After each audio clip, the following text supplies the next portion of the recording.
a little bit so new people who come in can. Our next speaker is Dr. Ashok Jain, who will be speaking on how information therapy can promote wellness. Ashok Jain has a past experience of about 25 years as the CEO of Cadbury Schweppes. Currently, he is part of the team of Oxygen Healthcare Communications, which is India's largest integrated healthcare advertising and marketing company. Sure, thank you. Good afternoon. I'm not a doctor. They got it wrong somewhere there. And that really helped me a lot in doing things in healthcare. Because one stayed hungry and one stayed foolish in doing all this. We are India's largest integrated healthcare marketing company. We work with all three constituents. We work with the pharmaceutical companies, we work with doctors, and we work with patients. 50% of our business actually comes from what Dr. Malpani introduced me to is information therapy. We were doing it, we didn't know what the name was. So what I'm going to talk to you is why providing information therapy is great business sense. Right, we all know, and one of the things which is different is just providing health information is not information therapy. Information therapy, in my view, is timing, relevance, and evidence-based difference. It had to be at the relevant time, it has to be relevant, and it has to be evidence-backed for me to understand. What's the need? We've seen a great example from Dr. Vandana Gupta, the anxiety, the medical jargon, the complexity, and the protected turf by the doctors make it all more relevant that information therapy is a need, okay? IT should reduce consumer anxiety. There was somebody from a medical cell here. They'll actually tell you information therapy can actually reduce medico-legal cases in this country and the world, and it does. There are a lot of evidence that it actually does. It can also increase compliance. IT, and I keep calling it IT because I would want to bring a parallel to real IT there, could lead to better outcomes, more loyal patient, and less medical legal complications. And IT, like what other IT does, it can increase the quality of life and also increase decision making. Okay, it's perhaps more potent than a placebo. Most of you who are doctors here know what the value of placebo is. And perhaps information therapy could be more potent than actually a placebo, okay? It's a huge business opportunity, and I'll just show you as we go along of what a huge business opportunity it is. We need to remember healthcare as a percentage of GDP in India is very small. In fact, anything as a percentage of GDP is any small. I was selling chocolates one time, and per capita consumption of chocolate was very, very small in India compared to USA, which is true for everything except population. Everything else as a percentage of GDP is very small. But even if you compare to the non-emerging countries, just the emerging countries, we are still very, very low, okay? And therefore, we got a lot of catch up to do. And information therapy, at best, could be a double-digit percentage of this entire healthcare arena. And healthcare arena is huge, okay? But doctors, I just need to qualify, though I'm not a doctor, and my company deals with close to 100,000 doctors, 1 lakh doctors, directly or indirectly, across more than 200 cities in this country, okay? So we understand. In fact, we actually have what we call a medical map of doctors, a mental map of how doctors think, which really you'll find that a lot of pharmaceutical companies also don't have. And we produce that for ourselves so that we could do business. So we deal with about 100,000 doctors. And one of the interesting things which I always look at is, apart from their noble cause, apart from what they contribute to society, one of the things doctors need to look at themselves as medical entrepreneurs. They are, at the end of it, medical entrepreneurs. When the doctors talk to each other, they actually say, "Dukaan ban kar diya kya?" You know, "Tala laga kya aaya kya?" Okay.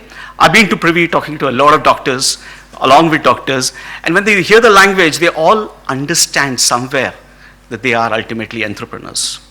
They don't have a provident fund to go back to. They have to run their shop like entrepreneurs.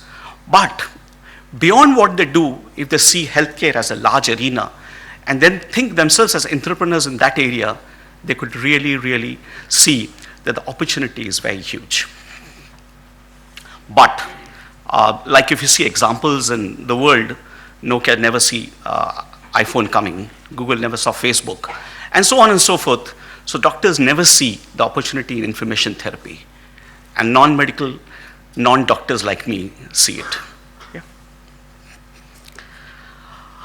So therefore, medical entrepreneurs or doctors need to slumber out of their waiting rooms and out of the clinic rooms and go into the waiting rooms. And why do I say that?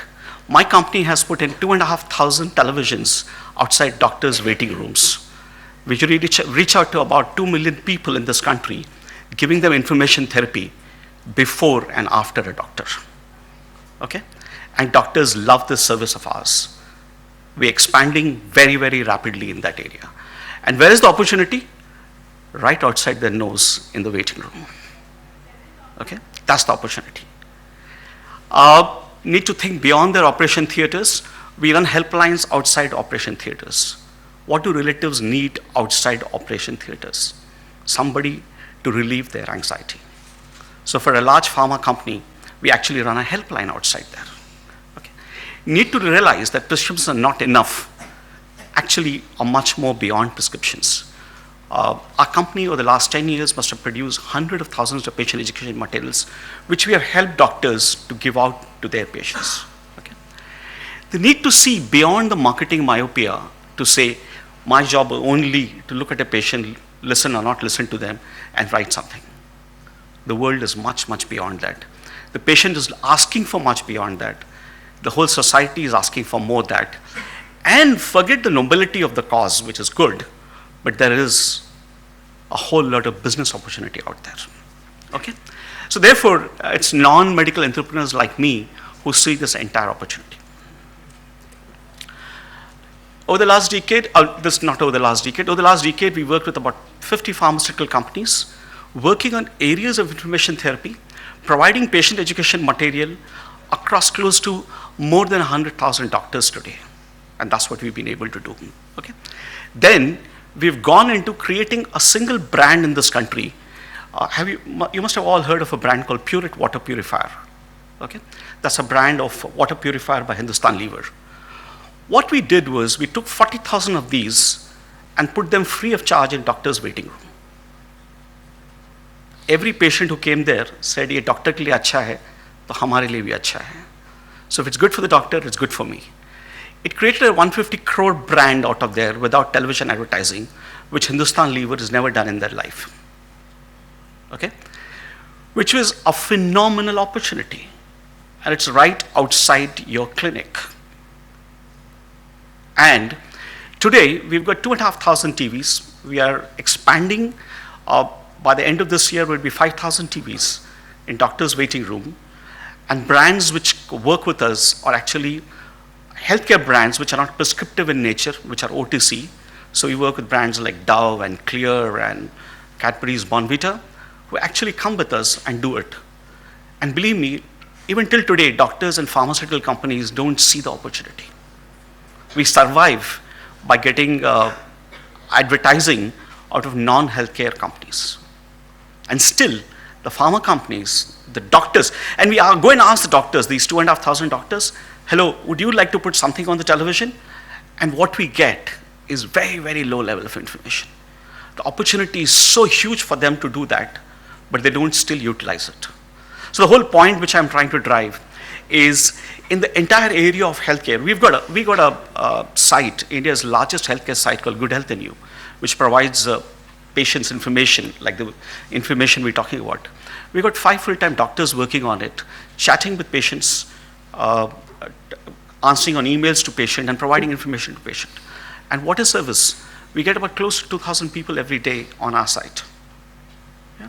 So that's the kind of things which are there. We also publish books for doctors to actually make them realize that they are beyond doctors, they are medical entrepreneurs.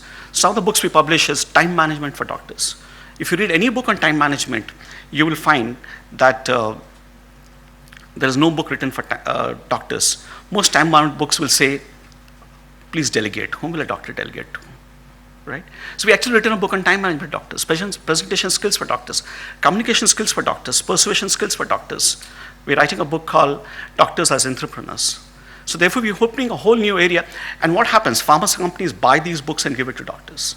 So we've done about close to 100,000 books on that. So we're growing with information therapy. We're growing in areas where doctors and other medical people are not looking at. And therefore, when Dr. Malpani told me to come and address this thing, I said, okay, I'll do that. It's very simple. There's a huge opportunity out there. Please have a look at it. Thank you.